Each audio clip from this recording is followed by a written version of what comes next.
everyone, welcome to season 1, episode 12 of This Is Actually Pretty Cool. If you're new here, this is a web series where I'm researching and cooking my way through a cookbook slash memoir. It's from 1998 and it is by one of my favorite actresses. It's called In the Kitchen with Elinor Donahue.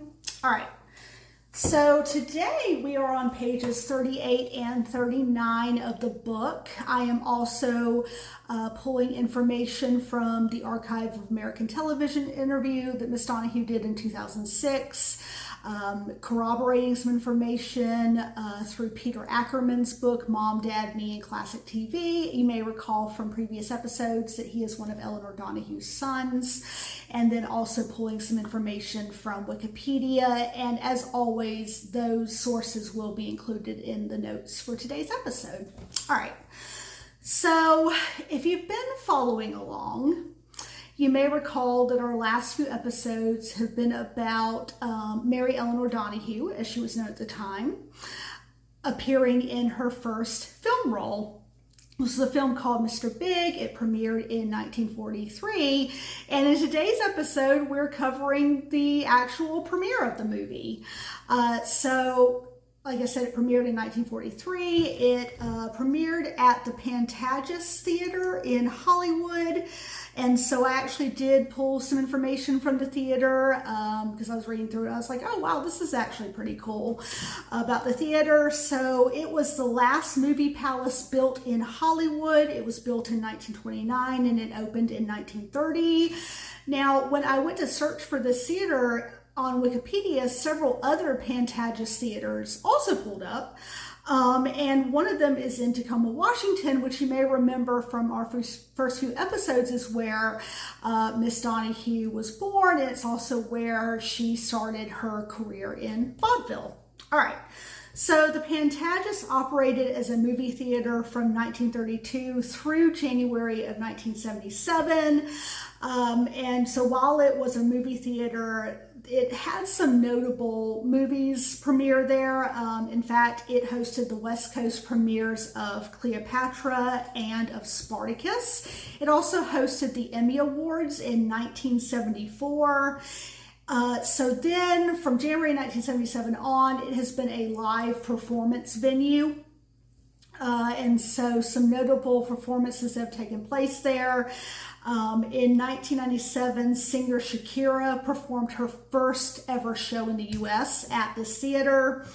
And it's also appeared in movies.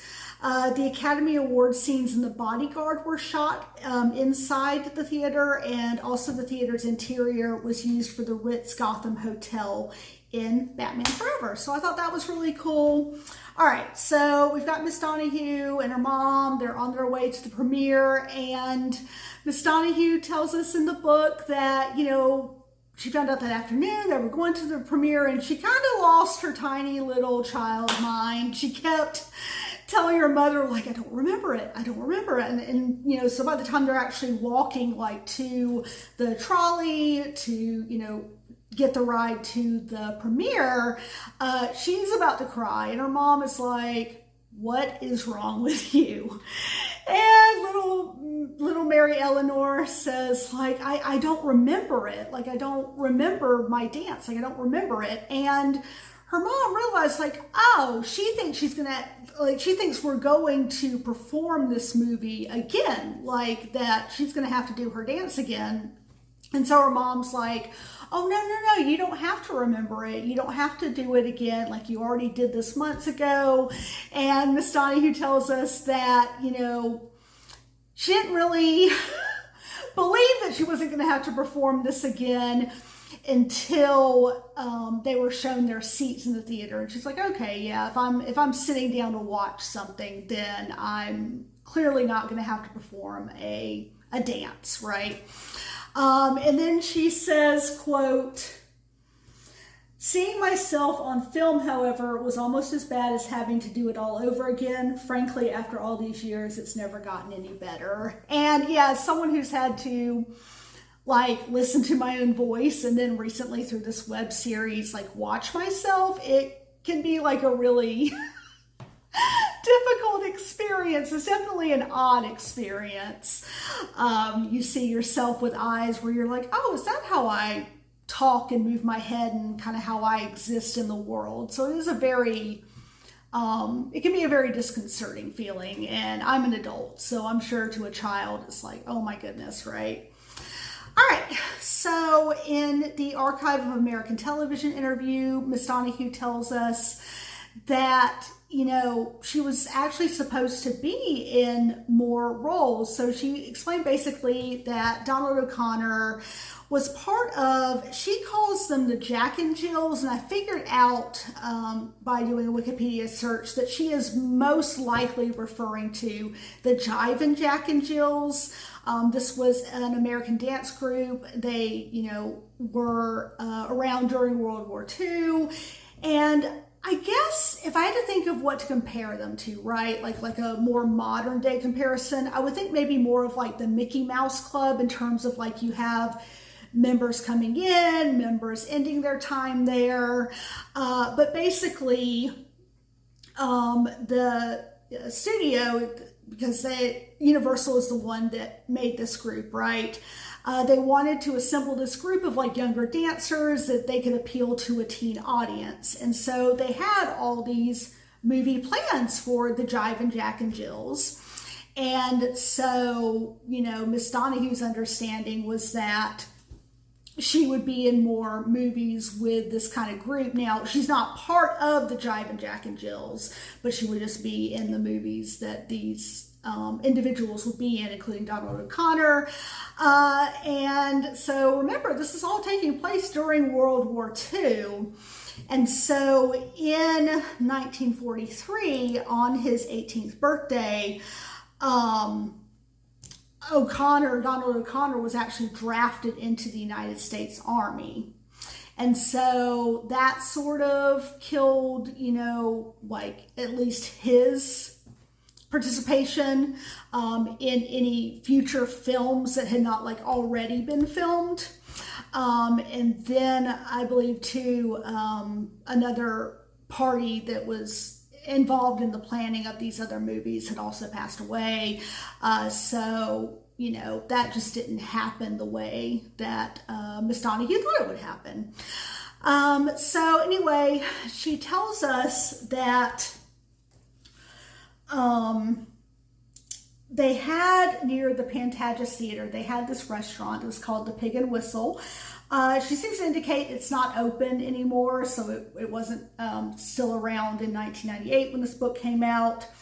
And she's like, hey, you know, one of their, like, I guess most popular dishes, and also maybe her favorite dish, was chicken croquettes. And she describes those, and she's like, hey, I can't recreate this recipe. Like, you know, sometimes you have those recipes from a restaurant where you're like, listen, I don't care how many like cheat recipes you give me, I'm never going to recreate this. Like, I'm just not possible for me to get it to taste exactly like it does at the restaurant. She's like, yep, I can't do that for you. But she's like, hey, since we're speaking about, you know, chicken here, this is another chicken dish that I really like. And it's called baked chicken breast with sour cream. I do want to say that last episode's recipe was also a chicken recipe. And I don't know if this was intentional on Miss Donahue's part. Like if she was like, oh, hey, you know, Peggy Ryan submitted this chicken recipe. Here's where it's going to be in the book. And then why don't I also do a chicken recipe here? But I really appreciate how it worked out because I was able to just get like one thing of chicken breasts, and that was really convenient. So listen, if all my dreams have come true and you're watching this, Elinor Donahue, first of all, big fan. And secondly, thank you for planning it like this. And if you didn't plan it like this, it's okay to take credit for it. Like, I'll never know. So yeah, with that, we are going to go ahead and move on to today's recipe. Today's recipe, baked chicken breast with sour cream, starts off with 12 small white onions. I got these really cute pearl onions. You peel those, and then you're going to take a pot. You're going to fill it with water and put some salt in that water, bring it to a boil, and then you are going to go ahead and boil the onions for 15 to 20 minutes or until they're tender. Once you are done boiling the onions, go ahead and drain those, set those aside, and then you're going to take 2 large boneless, skinless chicken breasts. You're going to season those with 1 teaspoon of salt and with 1/4 of a teaspoon of pepper. I actually ended up with like 1 large chicken breast and 1 sort of like medium, smallish one. So I just cut the larger one in half and then left the medium, smallish one as is. So I used the same amount of salt and pepper though, so we'll definitely see how that turns out. I hope it's not too salty or anything. Anyway, then you will saute this in 2 tablespoons of butter until each side is golden. Once your chicken breasts are done cooking, you're going to transfer those to a 6x10 baking dish. I just use this small Pyrex one. You're going to take half a teaspoon of dried tarragon leaves. We're just going to sprinkle that over our chicken breasts. Trying to make sure it's evenly distributed here. Yeah, maybe spread that a little bit. Okay, I think that's as good as it's going to get. Okay.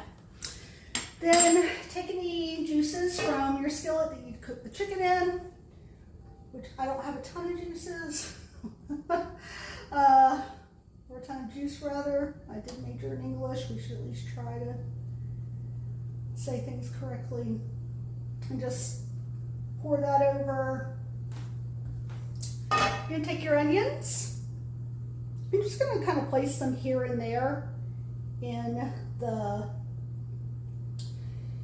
the baking dish. So I'm going to do like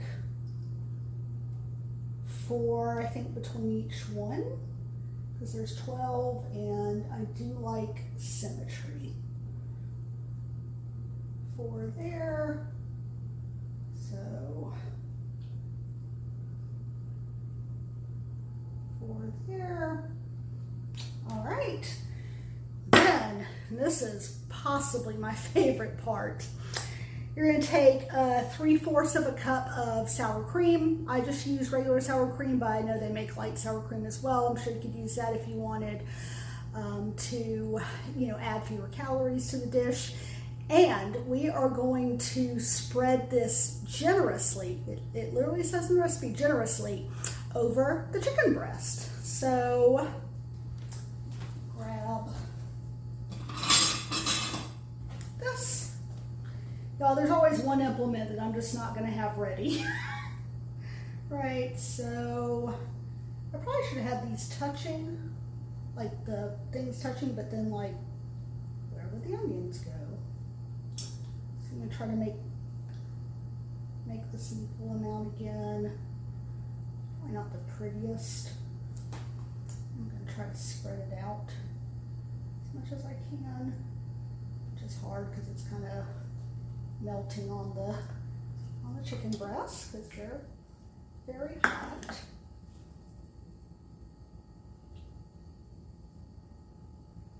Okay. All right, well, this isn't perfect, but you know our motto here, progress not perfection.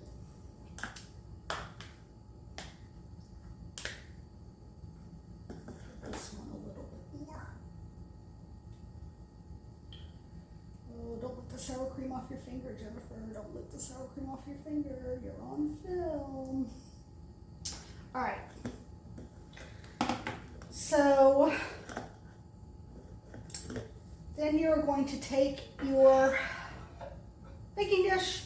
You're going to bake this in the oven at 325 degrees for 50 to 60 minutes or until tender.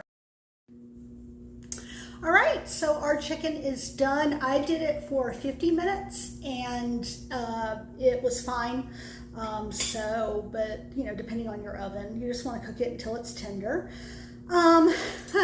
This is what mine looks like. It doesn't look, I would assume it's probably supposed to not look like this. Like I know that I put the sour cream on top when I was doing it, but it all kind of went to the bottom. Now that may be, like, that may have been supposed to happen. But yeah, so also I realized after it had already been baking for like 30 minutes, that I was supposed to add paprika. Was one of the things I was supposed to sprinkle on top of it. And obviously I forgot to do that, so we're just gonna do a little bit now. When I say a little bit, clearly, clearly, yeah. All right, so it smelled really good cooking, so that's really good. I'm gonna try to get a piece with like the chicken and some of the sour cream and the and one of the onions. So we'll see. Not make it like too big of a piece. All right, do a little more sour cream. All right, here we go.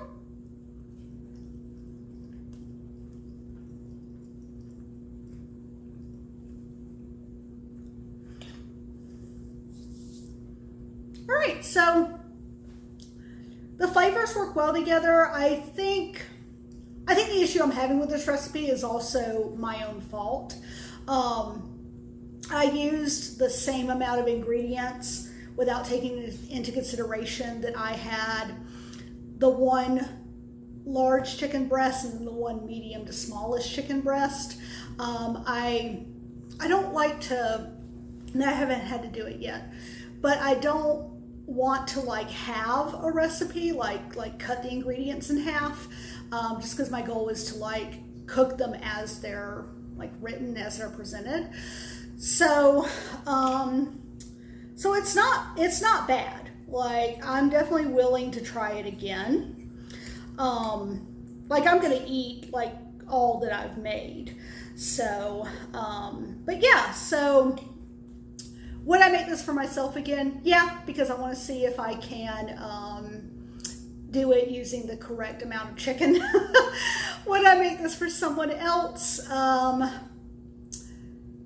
If I try it with the right amount of ingredients and it is still like this, then probably not. Like I'll just go ahead and be honest. And I cannot stress enough that this is most likely my own error. But I also don't want to like completely outrule the possibility that like there could just be, like this could be a recipe that I just don't prefer regardless of, you know, whether I'm using the correct amounts or not. All right, so that is the end of today's episode. I know that the recipe part was kind of disappointing towards the end there, but you know what? At some point we had to have a less than good review of a recipe, and it's not even a bad review of the recipe, it's a bad review of my cooking and reading skills. So anyway, happy Sunday evening. I hope everyone has a great week, and I will see y'all soon. Bye.